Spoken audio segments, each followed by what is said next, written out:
tip na nějaký dobrý make-up. Já se takhle třeba maluju do rojálu a inspirovala jsem se retro stylem. Myslím si, že tímhletým lookem můžete zbalit nějakého cool stylového týpka.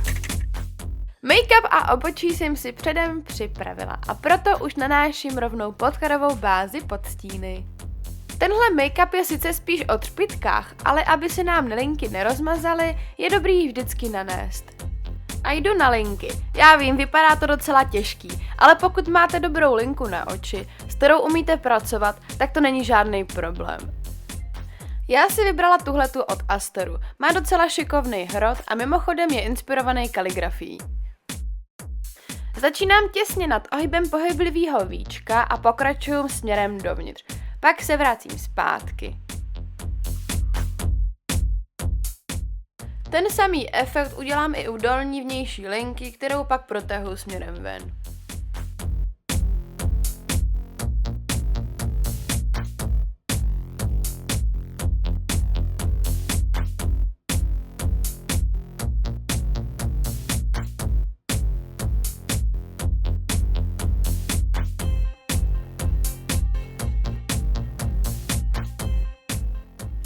Abych zakamuflovala na linkách drobné vady na kráse, vezmu nějaký malý úzký štětec a černé stíny a obtáhnu dolní i horní linky.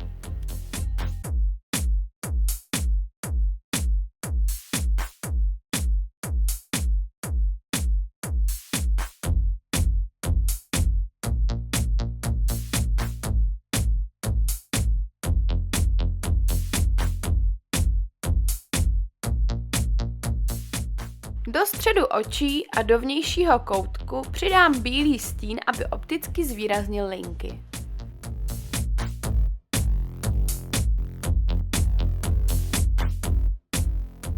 Na třpytky použiju glitter primer, jinak dobře nedrží a natřu s ním celé víčko.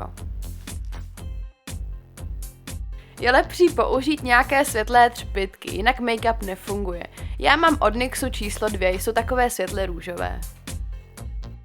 Štětec pokaždé oklepávám, když si chci třpytky nanést na víčko, jinak by nám jich hodně papadalo od oči. Nejlepší způsob, jak dát třpytky na víčko, je naťupkat je na primer. Jsou pak hezky syté. Pod černou spodní linku dám ještě tělový stín pro fixaci, aby se linka nerozpila.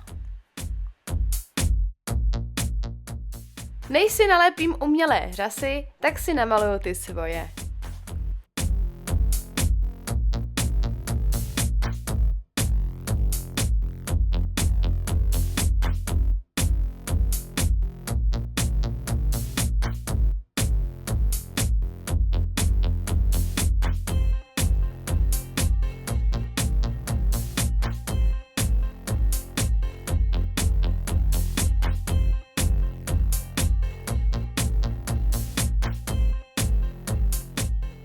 V koutku ještě pro sjednocení řasama dodělám linku.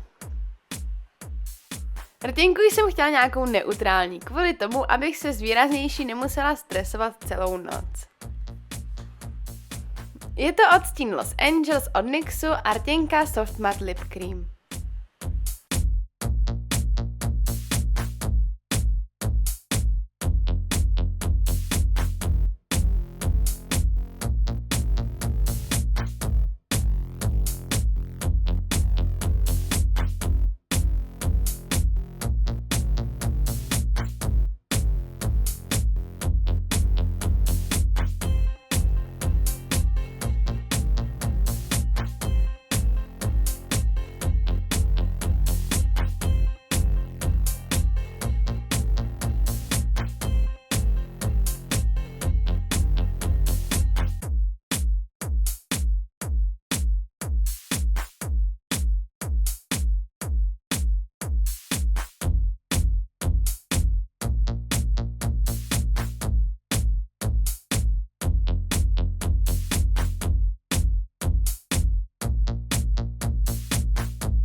Chtěla jsem, aby make-up byl trošku zvláštní a abyste nevypadali všichni jako ostatní. Pokud se vám video líbilo, dejte mi like anebo odběr, anebo sdílejte na vašich sociálních sítích. Děkuju!